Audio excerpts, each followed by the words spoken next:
Here we are still in Ways and Means. It is still Friday, May 8th. It is 11:35. We were going slow and now then we went fast, and we are gonna pick up S-198. We're gonna get a walkthrough from Jen Carby, maybe hear from Ted, depending, and then we do have a number of witnesses on the bill that we'll hear about on Tuesday. Jen, the floor is yours when you are ready. Great. Good morning, Jen Carby from the Office of Legislative Counsel. Just trying to confuse everyone today. Yeah. We are looking at S-198, an act relating to the regulation of tobacco products and tobacco substitutes. We are looking at the strike all version that was voted out of House Human Services yesterday. So they did a strike all on the Commerce Committee's strike all amendment. So it's been evolving. Starts out by, in section 1, amending the chapter in Title 7 on tobacco products. So I'm going to pause here for a moment and recognize that there is a chapter in Title 7 on kind of regulation of tobacco products. And then there's a chapter in Title 32 on taxation of tobacco products. We're going to do some things in each of those. We start out with, and sometimes the definitions are inconsistent. So done some short-term work with tax Department of Liquor and Lottery and Attorney General's office to try to not create any new problems. And then there's some definitions work to be done over the summer. So this amends the definition of tobacco substitute, which has long been kind of the statutory term for e-cigarettes and similar devices, but it is also expanding as the types of products that are offered in the market or are being developed has expanded. So this new definition would kind of separate things out a little bit. It would define tobacco substitutes as any product that meets all of the following conditions. It's manufactured from, derived from, or contains tobacco or nicotine, whether natural or synthetic, including nicotine alkaloids and nicotine analogs. It is intended for human consumption by smoking, chewing, inhaling, sucking, absorbing, or consuming in any other manner. And it is not a tobacco product, which is a defined term in the chapter. It includes electronic cigarettes and other electronic or battery-powered devices that contain or are designed to deliver nicotine or other substances into the body through the inhalation of vapor and have not been approved by the FDA for tobacco cessation or other medical liquids. This adds that it also includes nicotine pouches and any liquids, whether nicotine-based or not, and delivery devices sold separately for use with a tobacco substitute. And then it clarifies an existing law that cannabis products and anything approved by the FDA for tobacco cessation or other medical purposes is not a tobacco substitute. Just curious, it says here that inhalation of vapor and that has not been approved by the U.S. Food and Drug Administration. For tobacco cessation or other medical purposes. It seems to me you hear so much about this type of product and how it does help with cessation of The FDA has not taken that position. but it seems as though that idea is out there for the general public. It's one of the hardest things about this whole bucket of conversations is all of that. Yes. And the defining of all of these products. And we spent a bit of time on it too. There was a bill that went all the way through both chambers on dealing particularly with flavored vapes that was vetoed. And so, yeah, so as I've been taking this through different committees, people have been saying, didn't we do this already? And you almost did. You did, but it didn't make it across the finish line. All right, and then this bans flavored tobacco. Nope, this really doesn't get into that issue. No, this does not get into flavor issues at all. Actually, Jen. No, it's a good one. The next several definitions are one of the themes that you'll see in this bill is that it would move the licensure of wholesale tobacco dealers from the Department of Taxes, where it currently lives, to the Department of Liquor and Lottery. That is a move that is, as I understand from the testimony in various committees, supported by both of those departments. It would not happen until July of 2028. to give room, right, no, 2027. I have too many bills that are doing different dates. And in my head, I think it's already 2027, so figure out. July of 2027 to give time for everybody to get ready for that change. But you'll see a lot of the terms and definitions have been moved. Looks like brand new language, but for the most part, it is not new to the statutes. It is just new to Title VII because it has been in Title 32. So we've got licensed wholesale dealer. And all those parties are going to testify on Tuesday. So there have been some changes to make the language work for where it's landing, because some of the definitions are different, and it does make some changes around the wholesale licensure. So in existing section 1002, and Madam Chair, you can tell me how much detail you do or don't want. But do you want me to just highlight all the? I think there's this section which is about retail sale and fee issuance. We probably want a little bit more detail. So this is making some changes to the existing statute on licensure for retailers, tobacco retailers, who are currently and will continue to be regulated by the Department of Liquor and Lottery. This does a few things. One is to really just update to reflect current practice that tobacco licenses and tobacco substitute endorsements expire under current law. It says they expire at midnight on April 30th of each year, but from an operational standpoint, the department has them be effective for 1 year from the date of issue. So they don't all expire in April, regardless of when they were issued. They're good for a year, so the statute would recognize that. The existing statutory language talks about tobacco license and tobacco endorsement forms and applications being incorporated into liquor license forms and applications. The language in this, as the amendments in this section are really kind of separating out liquor licenses from tobacco license. So my understanding, and you'll hear more from, I'm sure, from the Department of Liquor and Lottery, but currently their read of the statutes is if they issue a liquor license, and somebody can get a tobacco license with it. So they pay for the liquor license, they get a tobacco license as well. I think, just, okay. And I don't know if you want clarification on that. It's gonna stay. So there's some combination, some combined aspects around the fees for tobacco licenses, liquor licenses. Now, this would separate that and have the tobacco licenses issued separately.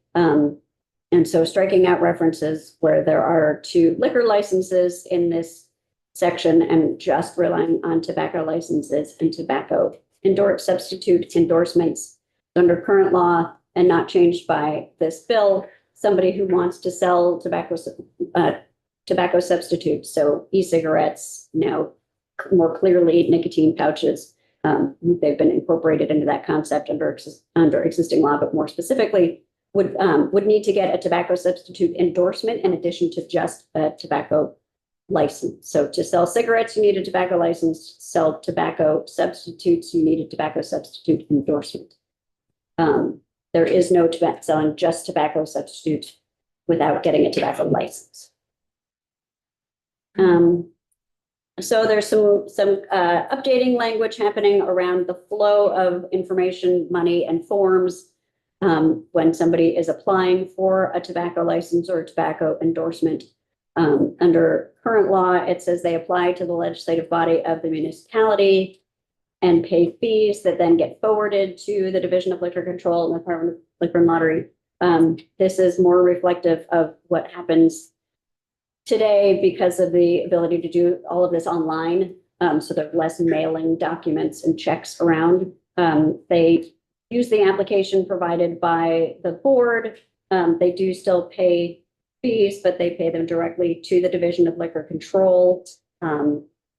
And this bill would increase the fees. So here's where this committee particularly comes in on this issue. This would increase the fee for a tobacco license or renewal from $110 to $150. And for a tobacco substitute endorsement from $50 to $75. This money has always gone to the department because they do the regulation. So this would keep in that part more specifically recognizing that it's still up to the municipality to decide whether to approve the application for a tobacco license. So it reflects if the municipality's local control commissioners have approved the application for the tobacco license and if applicable, the substitute, then the division would issue the license. It still comes directly from liquor and lottery. And then the fees still go into the liquor control enterprise fund. Did I see a question? Representative Nichols. Yeah, no, and this is just, so we're gonna hear from somebody from Liquor and Lottery in regards to Yeah, so- those fee increases. Yes, they are here listening. Great, thank you. So we are gonna hear from Jen. So originally, we're gonna hear from Jen and then Ted and then Department of Liquor and Lottery and the AG's office and the Department of Taxes were all involved in this bill. But we're gonna do all those other people next week. Thank you. Just to be clear on that section though, where currently their municipalities are receiving some kind of share of the fee. Don't believe so. It is conceptually a pass through. I think literally the money does not go to the municipality at all. It goes to liquor and lottery and stays at liquor and lottery. The statute suggested moves, but it, in reality, it does not That's not with electronic banking. Yes, but also it was paid to the municipality, but then you can see the municipal clerk even under existing law shall forward all fees to the commissioner for deposit. So that part is not changing. Representative Odie is here. Glad you asked that because they're doing work. And I would like to discuss what they should be reimbursed for doing that work. So I think currently, and you can hear more from liquor and lottery, but I think the only thing they are doing is their local control commissioners are reviewing and have been reviewing to decide if the municipality wants to grant the license. So let's hear from them all and we'll discuss it more next week. And if you wanna get in touch with the League of Cities and Towns and see, maybe they want the entire fee, I don't know. In which case you may need to also provide a fee to liquor and lottery I for imagine we the would. regulatory work.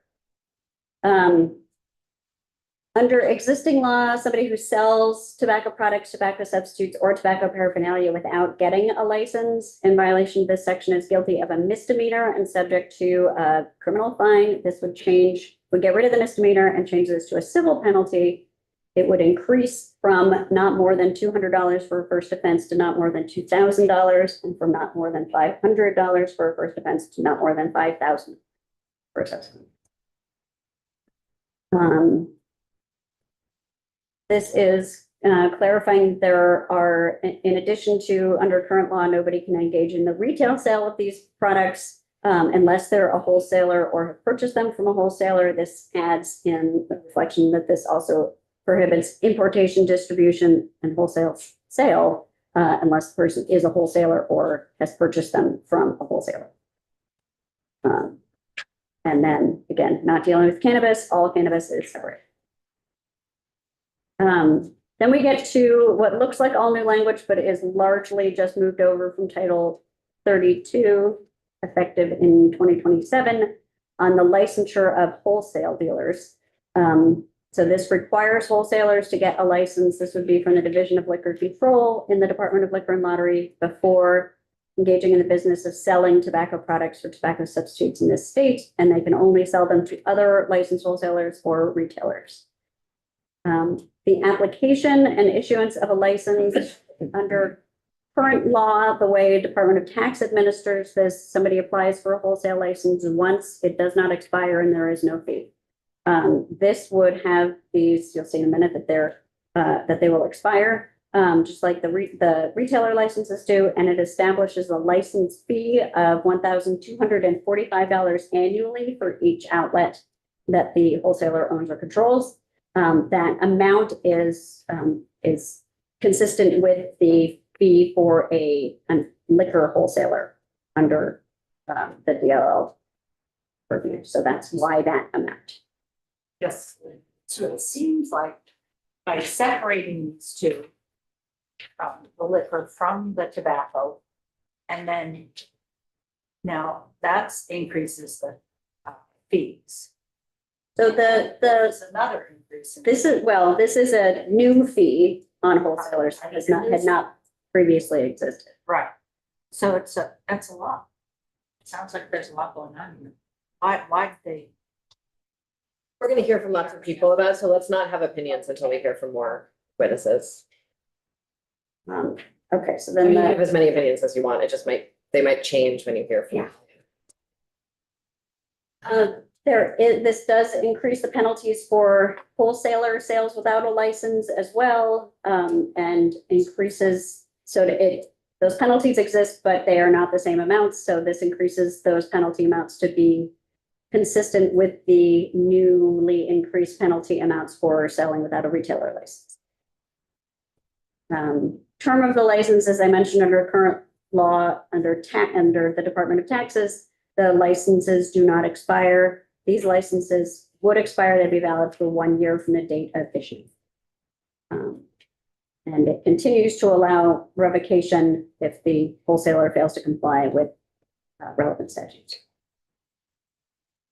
1005 makes some changes for the sale to minors, so individuals under 21 years of age. Under current law, an individual under 21 years of age and still here is prohibited from possessing, purchasing, or attempting to purchase tobacco products, tobacco substitutes, or tobacco paraphernalia unless they work for a retailer and they're possessing them to effect a sale in the course of employment, or they are possessing in connection with indigenous cultural tobacco practices. Continues to prohibit anyone under 21 years of age from misrepresenting their age to purchase or attempt to purchase these products. And it says, it keeps the current law that says someone who does possess these items in violation of subsection A is subject to having them confiscated, but it strikes out the penalty. So they would no longer be subject to a civil penalty of $25 brought in the same manner as a traffic violation through the Judicial Bureau. This provision has had a lot of iterations as it's moved through the legislature so far. In the Senate, they removed, the bill is introduced and as came out of the Senate, removed the penalties or the prohibition entirely on minor possession. So Human Services has put that prohibition back in and kept the confiscation provision, but kept the removal of the financial penalty. In subsection C, someone under 21 who misrepresents their age by using fake ID, false identification to purchase these items, this would remove the civil penalty. So remove the $50 or up to $50 civil penalty. Instead, give them the choice of either providing up to 10 hours of community service, which was a possibility under existing law, or participating in a nationally recognized youth tobacco cessation program to be determined by the Department of Health, and would specify that an action under this section is brought through the Judicial Bureau, which I believe is how it works in practice now for that $50, up to $50 fine or community service. So again, this is a bit different from how it came out of the Senate. The Senate would have kept the civil penalty and in fact increased the maximum to not more than $100, but not have the cessation program launched. So lots of moving pieces. Section 1007 is the penalties for furnishing tobacco, selling or furnishing tobacco products, tobacco substitutes, or tobacco paraphernalia to a minor, which is under 21 years of age. First, it specifies here that we're talking about an individual who does this. So under current law, it's a person, which this committee, I think, knows can be an individual or an entity. But this is brought through the Judicial Bureau. And my understanding is that the way this is brought is or enforced is against the clerk. If this is a clerk of a retailer, there are also penalties coming up for the retailer as well. That matches liquor law. What? That matches liquor. Okay, great. So this specifies, again, it's an individual and it increases the maximum penalty from not more than $100 to not more than $150 for the first offense, but keeps the $500 cap for subsequent offenses. And then it specifies that in addition to the civil penalty against the individual, for any subsequent violation, the licensee may be subject to an administrative penalty and license suspension or revocation as well. And it increases those amounts. Throughout, I've tried to change person to individual when we're really only talking about what can be a human person. And then we have some changes on the subsequent violations. Under current law, any violation by a tobacco. I don't know if we need this level of detail Okay. on the violations, because it Okay. is the Human Services Committee's jurisdiction. Getting some financial penalties and in some cases, for fifth violation, also revocation. Contraband and seizure, some of this is updating language around contraband and seizure to include tobacco substitutes and some of the newer provisions. So if items have been sold, offered, that's for sale in violation of certain sections, they can be under current law already seized. And under current law, they must be destroyed. This bill would specify that that will be at the expense of the violator and must be in compliance with hazardous waste regulations. And that the fines are applied per item. Section 1010 is internet sales. And there's currently a ban on internet sales of all of these tobacco products, tobacco substitutes, and tobacco paraphernalia. Retail sales or the internet wholesale sales? Okay. Retail as well as wholesale? Well, that's what that's what I'm about to tell you. So under current law, these items cannot be ordered by mail and delivered to anyone other than a licensed wholesaler or a licensed retailer. This would take out the retailer and say it can only be shipped to a wholesaler with an exception to that, saying that prohibition does not apply to a Vermont licensed wholesaler shipping directly to a Vermont licensed retailer. But no one can purchase retail online. Under current law, when you're saying, are you talking about a retailer? Human purchasing from an online retailer, I cannot. You are not supposed to be allowed to do that. This does not change that. Great, thank you. It basically says if you're a wholesaler paying a fee, then. Right, this is trying to make sure that the wholesalers can, right, that products that are coming into the state are being appropriately taxed. Yeah. And so they can only come in through a wholesaler, directly to a wholesaler or wholesaler to a retailer. And then this would add some language requiring the Department of Liquor and Lottery and Office of the Attorney General to report annually to certain legislative committees on enforcement of Vermont's laws relating to online sales. And it specifies the information that has to be provided. I don't know if this committee wants all of that detail. Section 1013 is a new provision prohibiting deceptive tobacco products and deceptive tobacco substitutes. This prohibits anyone from marketing, promoting, labeling, branding, advertising, distributing, possessing for sale, offering for sale, or selling a tobacco product or tobacco substitute by imitating a product that is not a tobacco product or tobacco substitute. And a lot of this is really looking at products that are commonly marketed to minors. So by imitating a food or brand of food commonly marketed to minors, with some examples there. School supplies commonly used by minors, including erasers, highlighters, pens, and pencils. And you may see some images of these products from some of your other witnesses. Portable devices, including smartphones, smartwatches, video games, and consoles, and inhalers. And products based on or depicting various characters, personalities, or symbols known to appeal to minors, with some examples there. Also prohibits anyone from marketing, etc., a product by concealing the nature of the tobacco product or tobacco substitute, or using terms for describing or depicting a product described in this list that imitates another product.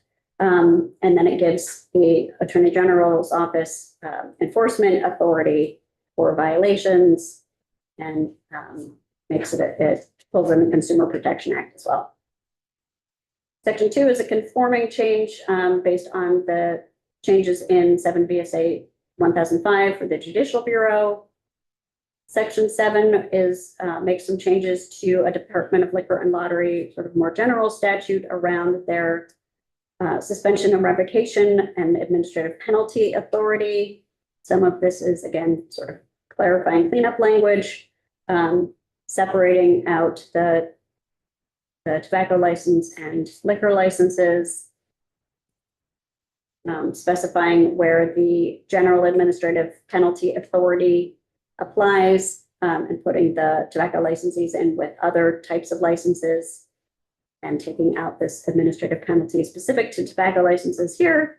And then striking some language to, that no longer reflects the way the department enforces first violations by warning and training. So then we get into the tax statutes. First, section 4 is around the confidentiality of tax records, and this would add to the list of recipients that the Commissioner of Taxes may provide tax information to include the Department of Liquor and Lottery if the return or information is to investigate potential violations of and enforce the tobacco chapter. Section 5 is the definitions in the tobacco tax chapter in Title 32. Make some updates to the definition of cigarette to track more closely with the definition in the master settlement agreement with the tobacco manufacturers. I don't think it will have a substantive difference as far as who is regulated, but it keeps us closer to that definition. Some changes to the wholesaler definitions, because wholesalers still come up in this chapter, but recognizing that they will be regulated in Title 7. Making a change in the other tobacco products definition. This is one of these kind of inconsistent definitions between Title 7 and Title 32. Nicotine pouches are currently treated as new smokeless tobacco products under the tax statutes, but want to be treated as, or the various parties want to treat them as tobacco substitutes under the Title 7 provisions.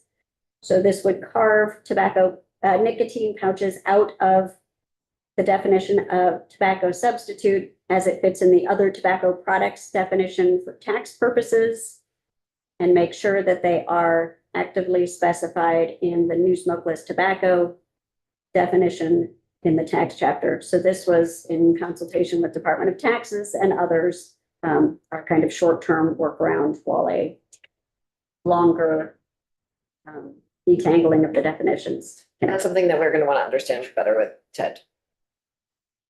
All right, and then section 6, 7, 8, and 9 are really just reflecting that change from the wholesale dealer being in tax to the wholesaler being in liquor and lottery. Section 10 is a report, starts with findings that the regulation of tobacco products, substitutes, and the new deceptive devices prohibited in Title 7 are a significant public health priority, especially protecting minors from being targeted or supplied.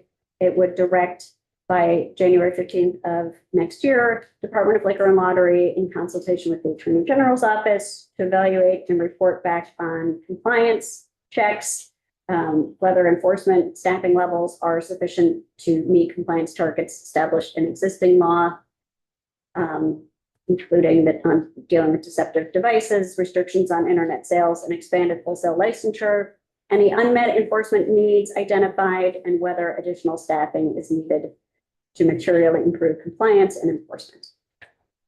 Section 11 is a study on taxation of tobacco substitutes and tax stamps. We're gonna spend a lot of time talking about tax stamps next on Tuesday, guys. That you are Very controversial. learning a lot. Okay. This would direct the Department of Taxes in collaboration with Liquor and Lottery and the Attorney General's office, and in consultation with wholesalers and others, to identify efficient and effective practices to tax tobacco substitutes based on the concentration of nicotine that they contain, and to look at the continued use of tax stamps as evidence of payment of the excise tax on tobacco products, and consider the pros and cons of taking different approaches to certify tax compliance. It would have the findings and recommendations reported by January 15th to various committees, in this case specifically including this committee. And then the act takes effect on July 1st, except that as I had mentioned, the change from the wholesalers being at Liquor and Lottery would be July 1st, 2027. Thank you. Just real quick, my understanding is that new tax stamp, we would be the only state in the country that has that. We don't have it. We're just studying it. We're studying. Pardon me? We're just studying it. We're studying it. You may hear different recommendations from different stakeholders. I think it is something that is in development in the industry, but may not exist at. We will, Currently, there isn't. we will discuss it muchly on Tuesday. Okay. Thank you so much. Oh, Oh, sorry, did you have something? Yeah. Just real quick, if I get, what was the committee vote to know? What? I believe it was 902 out of Human Services Services. yesterday, and may have been 1100 out of into others who were in the room in Commerce, I think it was. So yes, it has been. Okay, thank you. Jen, how much different is it from what the Senate version? You said the one thing was in, for the cessation program, if somebody would sign up for that, that was one particular one. But right, and putting back the prohibition. Right, are there other substantial changes in it from what came over from the Senate?